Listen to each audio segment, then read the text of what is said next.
Good morning. সকাল সকাল ঘুম থেকে উঠেই তাথইকে একটি বিশাল বড় ড্রেস পরিয়ে দিলাম। এই ড্রেসটি ও গিফট পেয়েছিল ওর 1.5 বছর বয়সে। তো যারা দিয়েছিল ওরা বলছে এখনও কি ড্রেসটা লাগিনি, তো একটু পরিয়ে দিয়ে ফটোশ্যুট করে নিলাম। আর ও নাচ করছিল বলে ওনাদেরকে একটু ভিডিও পাঠিয়ে দিলাম আর আপনাদের সাথে শেয়ার করে দিলাম। তো এখন আমরা যাচ্ছি অনেক দূরে, ধর্মনগর। আমার স্টুডেন্ট আছে 2জন, আমি তাথই শাশুড়িমা সবাইকে নিয়ে ধর্মনগর চলছি।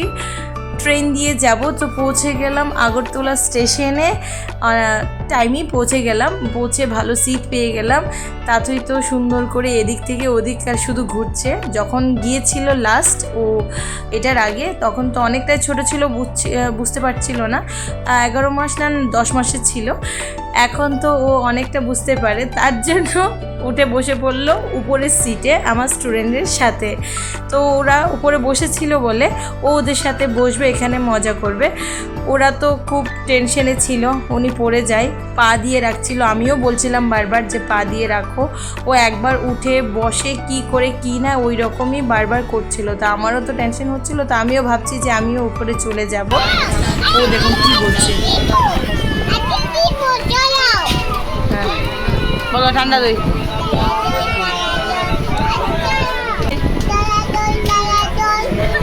আর কি আমার অনেক স্টুডেন্টরাই যাবে আমার সাথে ধর্মনগর, কারণ ওখানে আমরা যাচ্ছি স্পেশালি ওয়ার্কশপের জন্য। আমার স্যার আসছেন কলকাতা থেকে। তাতে ওদের সাথে এত মিশে গেল যে আমার কাছেই আসে না, ওদের সাথেই খেলাধুলা করছে। তো পৌঁছে গেলাম অনেকটা লেট করেই ধর্মনগর।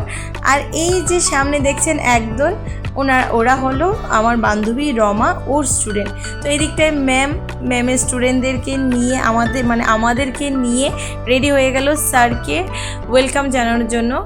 তো সবাই হোটেলে এসে বসে পড়লো, খুব মজা করছি। স্যারকেও তো রিসিভ করা হয়ে গেল।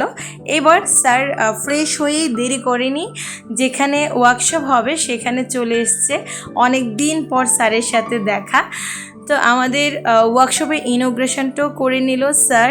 সঙ্গে ছিল বৌমনি, আর বৌমনির সাথে স্যারের সাথে আরেকজন এসেছে, সে হলো আমাদের সোনু, মানে স্যারের ছেলে। ওকে অনেক অনেক বছর পরে দেখলাম, সবাইকে দেখলাম, কারণ আমি কলকাতায় অনেক বছর ধরে যাই না। আবার কবে যেতে পারবো জানি না, কিন্তু যাওয়ার খুব ইচ্ছে। তো এদিক দিয়ে সবাইকে ওয়েলকাম খুব সুন্দর করে জানানো হচ্ছে এক এক করে। এই যে উনি ছিল আমার ম্যামের মা। তো স্যারের খুব সুন্দর বক্তব্য স্যার রাখলেন, গার্জেনরা স্টুডেন্টরা সবাই মন দিয়ে শুনলেন। তো আজ রাত হয়ে গেল বলে অল্প অল্প করে সবাইকে ওয়ার্কশপটা, মানে ফার্স্ট ডেতে ওয়ার্কশপটা করে নেওয়াচ্ছে। আর দেখুন এত এত স্টুডেন্ট, শুধু অরেঞ্জ দেখাচ্ছে, সবগুলো ম্যামের স্টুডেন্ট। সবাই মানে স্যারকে সাথে ছবি, স্যারকে প্রণাম ওই রকমই করছে। তো এদিকটায় আমার স্টুডেন্টরা সত্যি খুব টায়ার্ড, কারণ ওরা 2জন যে আমার সাথে ট্রেনে এসছে, ভাত কিন্তু একটু ওদের পেটে পড়েনি। ওরা খুব খুব টায়ার্ড হয়ে গেছে, কিন্তু ওরা তো খুব মজা করছে, কিন্তু ওদের মজা করার ইচ্ছে থাকলেও করতে পারবে না।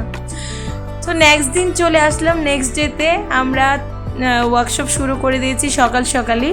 এই যে পিঙ্ক আর ইয়েলো দেখছেন, ওগুলো আমার স্টুডেন্ট, ব্লুগুলো জয়া স্টুডেন্ট, এখানে রমা স্টুডেন্টও আছে। তার সাথে তো দেখতে পাচ্ছিনি আমাদের ছোট্ট সোনা আমার তাথইও স্যারের সাথে এই ফার্স্ট টাইম নাচ করছে, একই স্টেজে ওয়ার্কশপ করছে। ওরও ঘুঙুর পরাতে হবে, তার জন্য আমি বাড়ি থেকেই ওর ঘুঙুরগুলো নিয়ে এসেছি। তো ও তো স্যারের সাথে আর স্টুডেন্টদের সাথে যতটুকু পারে যা বুঝে তাই করে যাচ্ছে। আর এদিকটায় ওয়ার্কশপ সেরে টকর করে ওকে নিয়ে আবার আমি চলে এসেছি, মানে আমি থাকছিলাম আমার ভাসুরের বাড়ি। ওখানে আমার আপন ভাসুরই বলতে গেলে উনি আছেন, তো ওদের বাড়িতে তাথইকে রাখা হয়েছে, মানে আমরা রেখেছি। তো তাথই ওই যে উপরের ঘরটা, এটা ওর জেঠুর ঘর, আর ঠাকুরমাকে চিৎকার করে ডাকছে। তো ওয়ার্কশপ শেষ করে ওই দিনটা নেক্সট ডেটা রাতে মানে সন্ধ্যের দিকে চলে গেলাম আমার স্টুডেন্টদেরকে নিয়ে ম্যামের বাড়িতে, মানে যেখানে আমাদের ক্লাস হয়, ক্লাসরুমটা দেখাতে। আর ওদের কিছু প্রোগ্রামের বা যা ওয়ার্কশপ করছে সবগুলো আমি আবার প্র্যাকটিস করাতে। তো সবাই মিলে এবার রাতে মানে স্টুডেন্টরা তো চলে গেছে, এবার আবার হলে চলে গেলাম। এই চলে আমাদের, সত্যি খুব মজা লাগে। স্যার, সোনু, পরিমল, ম্যাম, জয়া সবাই মিলে বোলপারান করছি, আর এদিকটায় ম্যামের সিনিয়র স্টুডেন্টরা, আমরা তো সিনিয়রই, ওরাও সিনিয়র, সবাই মানে প্র্যাকটিস করছে, শিখছে। এবার চলে আসলাম থার্ড ডেতে। সবার প্রথমেই ওয়ার্কশপটা শুরু হয়েছে, সকাল সকাল থেকে শুরু হয়েছে, কিন্তু আমি ভিডিও ক্লিপটা যেটা নিয়েছি সেটা সন্ধ্যে থেকে আবার যারা করছিল তাদের। তো এখানে আবার স্যার অনেক অনেক টায়ার্ড হয়ে যান, কিন্তু স্যার ওয়ার্কশপ সকাল থেকে যে শুরু করেন একদম রাত পর্যন্ত। তো আমরা সিনিয়র বলে সব থেকে লাস্ট আমাদের মানে ক্লাস থাকে, তা আমরা সকলেই করে নিই মানে সবচেয়ে লাস্টে। যাই হোক, যতটুকু হোক আমরা স্যারের কাছে শিখতে পারছি, সেটাই আমাদের জন্য অনেক বড় কিছু। কারণ আমি বলতে গেলে 2023 থেকে স্যারের সাথে মানে স্যারের কাছে যাই না কলকাতায়। তো এখন দেখুন কটা বাজে, 23 মানে 11:15 বাজে, আমরা এখনও হলে। কারণ 3 দিন ওয়ার্কশপ আমাদের কমপ্লিট। এখন আমাদের যে ওয়ার্কশপ হয়েছে সেটার 2 দিন বেবি প্রোগ্রাম হবে। তো অভিজিৎ বলছে যে আমাকে তো তুলিসই না, তো ওকে একটু তুলে নিলাম। সঙ্গে পরিমল আর অভিজিৎ তো প্রচুর খেটেছে, প্রচুর। আমরা সত্যি আমি তো কিছুই না, আমি পেছন ছিলাম যতটুকু পারি, কারণ আমি এসছিও লেটে, আর আমার মেয়েও আছে, সব কিছু সামলে তো আমি পারি না। আর আমি ইনভলভ সেভাবে ছিলাম না, কারণ আমি পারবো না। ম্যাম তো বাড়িতেই যায় না বলতে গেলে, এই প্রোগ্রামটা খুব সুন্দর করে হওয়ার জন্য দিন রাত পড়েছিল ম্যাম। এবার রাত মনে 12টার উপর বাজে, আমরা রাস্তায় বসেছিলাম এনাদের ওয়েলকাম করার জন্য। এনারা হলেন মিউজিশিয়ান, ওনারা মানে প্রোগ্রামের আগের দিন এসছে, আর স্যার 3 দিন আগে চলে এসছে। ওনাদেরকে ওয়েলকাম করলাম আমরা খুব সুন্দর করে। আর ওনারা বলছে তোমরা এখনও যাওনি? তো ম্যামের ইচ্ছে যে ওনাদেরকে ওয়েলকাম করব মানে সুন্দর করে।